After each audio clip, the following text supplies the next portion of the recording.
Mr Speaker, it's an honour to be able to speak to the third reading of the Hamilton City Council Parana Park vesting bill. A bill which has been colourful, both in its debate in this House and the length of time that it has been through the House. Some would say that for a bill which has been administrative and relatively routine, it's enjoyed debate and scrutiny disproportionate to its importance.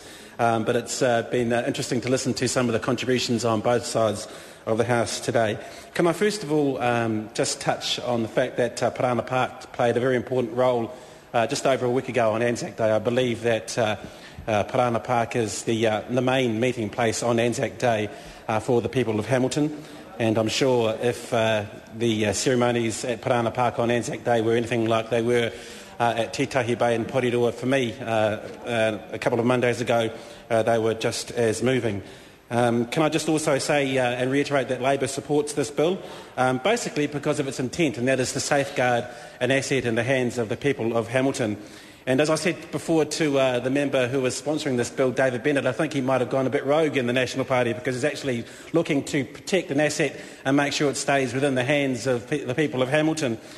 He's bucking the trend to make sure that Parana Park does stay in the hands of the community. Just down the road from Parana Park is the Huntly Power Station.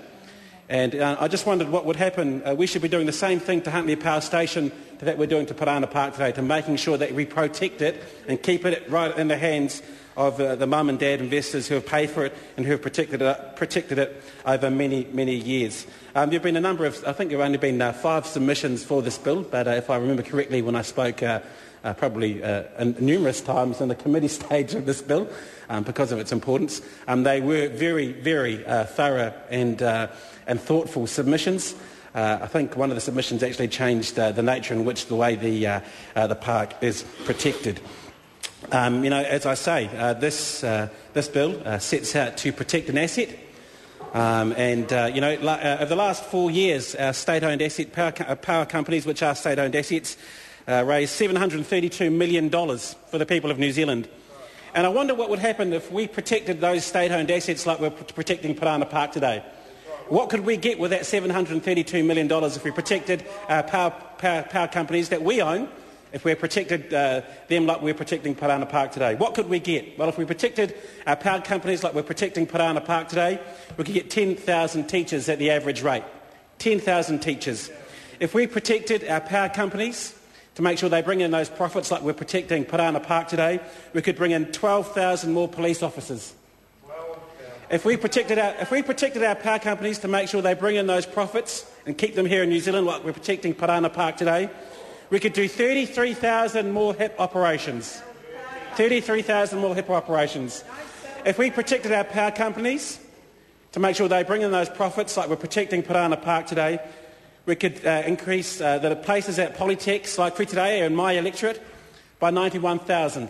If we protected our power companies to make sure those profits came in and stayed in New Zealand, we could have 70,000 more university places. So we should be protecting our power companies, our state-owned assets, just like we're protecting Parana Park today, to make sure we protect Parana Park and our assets for future generations so they can benefit from it.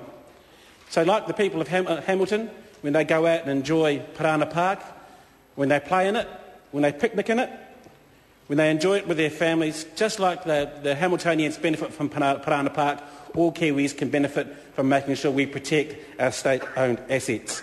Now, over the course of this bill going through this House, we've learnt quite a lot about Parana Park and its history. It's been very interesting to find out about a man called George Parr who gifted this land to Hamiltonians. It was gifted by George Parr in 1929 and, as we've heard, was intended to be a playground for children who were using Hamilton Hospital, Waikato Hospital. There was a play area, which makes up the bulk of the park, and the state, which was supposed to be a convalescent home. We've heard a lot about Mr Parr, about his Liberal Party background. If I'm correct, there was some debate about the accuracy of that. But we also do know that Mr Parr was the son of a Hamilton mayor and that the Parr family owned a grocer's shop in Hamilton. And I just wonder what Mr Parr would make of what Hamilton is today. If he could take a trip back in time and plonk himself back in Parana Park and have a chat to the people of Hamilton. And I think a member from Hamilton West is very interested in what Mr Parr might think of that, and I think he'd be worried, Mr Parr would be worried about the cost of living and the fact that, that New Zealanders seem to be going backwards under this national government. I think he'd also be worried that the people of Hamilton were looking for a plan to make sure those who don't have jobs or who are looking for jobs got the economy going. But I think Mr Parr would be a bit concerned about what's happening in that space as well.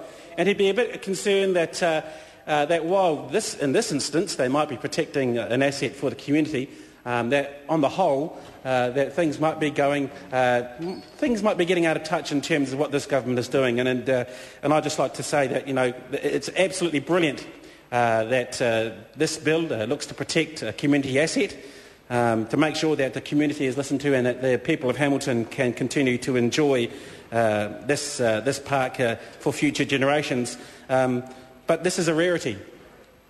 Protection of an asset for the community is a rarity in this Parana Park instance because, for instance, in my community we've got a community not being listened to with the Kapiti Expressway. The people of Raumati South and Raumati Beach want to make sure they protect their community as well. They don't want a four-lane expressway through their community. They want to make sure their community is protected, just like the people of Hamilton want Parana Park protected. But in that instance, the government is not listening. In Parana Park, we've got a protection of community asset, but on the Kapiti coast, we've got a four-lane monstrosity. In the Parana Park, we've got protection of community asset, but in the Kapiti coast, we've got an expressway through a community, not for a community. In Parana Park, we've got great protection of a community asset, but we've got in the Kapiti, on the Kapiti coast, we've got the government going against the will of the people. And Mr Chair, in Parana Park, we've got the protection of a community asset, but we've got in the Kapiti coast we've got an expressway that nobody wants. We've got asset sales for the rest of New Zealand that nobody wants. And on November 26, I think people of Otaki will send that clear message to the government that while this government might be protecting Parana Park, they're not protecting the Kapiti coast by putting in an expressway that nobody wants in their communities.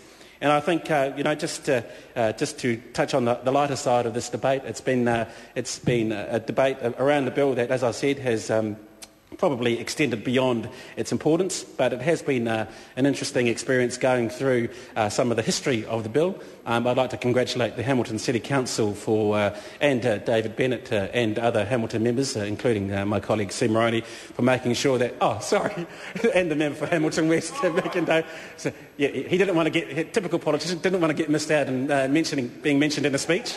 I got you in there.